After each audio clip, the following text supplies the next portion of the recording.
Before there was Noah, before there was an ark, before a single word of Genesis was ever written down, there was a king who refused to die. His name was Gilgamesh, 2/3 God, 1/3 man, ruler of the great walled city of Uruk. And somewhere on his journey to escape death itself, he sat across from a man who had survived the end of the world. That man's name was Utnapishtim, and the story he told of a god who warned him, a boat he built, a flood that drowned everything was already ancient 1,000 years before Noah's story was ever written. Tonight, we go back to the beginning. Not the beginning you were taught, the one before it. To understand why this story matters, you have to understand where it comes from, and it doesn't come from the desert of Canaan. It comes from the rivers. 5,000 years ago, in the land the Greeks would later call Mesopotamia, the land between two rivers, the Tigris and Euphrates, carved out one of the first true civilizations on Earth. This was Sumer. And in Sumer stood a city unlike anything that had existed before. Uruk. Uruk wasn't a village. It wasn't a settlement. It was, by some estimates, home to over 50,000 people at its height, making it possibly the largest city on the planet at that time. It had massive defensive walls, temple complexes, irrigation systems, and something the world had never truly organized at scale before: writing. It's here, in Uruk, that cuneiform script was born, wedge-shaped marks pressed into wet clay with a reed stylus. And it's on these same clay tablets, centuries later, that the story of Gilgamesh would be preserved. Gilgamesh himself appears to have been a real king who ruled Uruk sometime around 2700 BCE. But the Gilgamesh who survives in legend is something else entirely: a demigod. A tyrant. A hero. A man so consumed by the fear of death that he walked to the edge of the known world to escape it. That walk, that desperate journey, is what brings him face to face with the flood. The Epic of Gilgamesh doesn't open with a flood. It opens with grief. Gilgamesh has a friend, Enkidu, a wild man made by the gods to be his equal, his rival, and eventually the one person who softens him. Together they go on legendary adventures, slaying the monster Humbaba, defying the goddess Ishtar, defeating the bull of heaven. But the gods decide someone must pay for their arrogance, and they choose Enkidu. His death breaks Gilgamesh completely. For the first time, the king who feared nothing understands that death is not something that happens to other people. It is coming for him too. So he does something almost no one in the ancient world dared to do. He leaves his throne, his city, his power, and he walks into the wilderness searching for the one man who ever escaped death, Utnapishtim, the only mortal ever granted eternal life by the gods. The journey nearly kills him. He crosses mountains guarded by scorpion beings. He crosses the waters of death, a sea no living man is meant to survive. And when he finally reaches the other shore, exhausted, broken, half mad with grief, he finds an old man waiting for him. Utnapishtim doesn't look like a god. He looks like an ordinary man. But he is the only human being who was ever there when the world ended, and he's about to tell Gilgamesh exactly how. Utnapishtim's story begins not with rain, but with a meeting behind closed doors.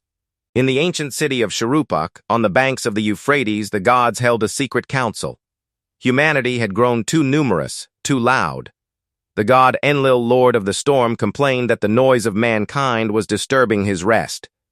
This is a strange, almost petty reason by modern standards, but in the Mesopotamian worldview, the gods were not distant, abstract forces. They were temperamental, territorial, easily irritated, closer to powerful landlords than moral judges. The gods vote. They decide to wipe humanity from the earth with a flood. But one god breaks the pact. the god of wisdom and fresh water, is bound by an oath not to warn any human directly. So instead, he speaks to the reed wall of Utnapishtim's house as though thinking aloud, knowing Utnapishtim will overhear. Tear down your house, the wall tells him. Build a boat. Abandon your possessions. Save your life. Take aboard the seed of all living things. Utnapishtim doesn't hesitate. He begins to build. This is where the story becomes almost unrecognizable from the version most of us were taught, and far stranger. Utnapishtim's boat isn't shaped like an ark at all. According to the tablets, it's built as a perfect cube measuring roughly the same length, width, and height, divided into 7 levels with 9 compartments each. It is coated in bitumen, a natural tar to make it watertight. The construction takes 7 days. He loads it with his family, with craftsmen, with animals of every kind, and in one detail that never survives in later versions with gold and silver, and even a boat pilot named Puzur Amuri to help steer it through the coming chaos. Then the storm comes. And this storm is not a gentle 40 days of rain. It is described as an apocalypse. The tablets say even the gods themselves were terrified by what they unleashed, that the goddess Ishtar wailed and regretted the destruction, that the gods cowered like dogs at the violence of the storm they had summoned. For 6 days and 6 nights, the flood rages, flattening the land, drowning every living thing outside the boat. On the 7th day, the storm stops, and Utnapishtim opens a hatch to find something almost too quiet to bear, total silence, and an ocean where the world used to be. The boat comes to rest on a mountain called Nemush. For 6 days it sits there, trapped, the water still too high to move. On the 7th day, Utnapishtim sends out a dove. It finds nowhere to land and returns. He sends out a swallow. It also returns. Finally, he sends out a raven, and the raven does not come back. It has found dry land and food and somewhere to perch. If that sequence sounds familiar, it should. It is nearly identical, beat for beat, to the version later recorded in the book of Genesis, except this account was already being copied onto clay tablets over 1,000 years before the Hebrew Bible took its written form. Utnapishtim finally steps onto dry land. He makes an offering to the gods, burning sweet-smelling reeds, cedar, and myrtle. And the text says the gods smelled the sweet savor and gathered around the sacrifice like flies, hungry, because in destroying humanity, they had also destroyed the offerings that fed them.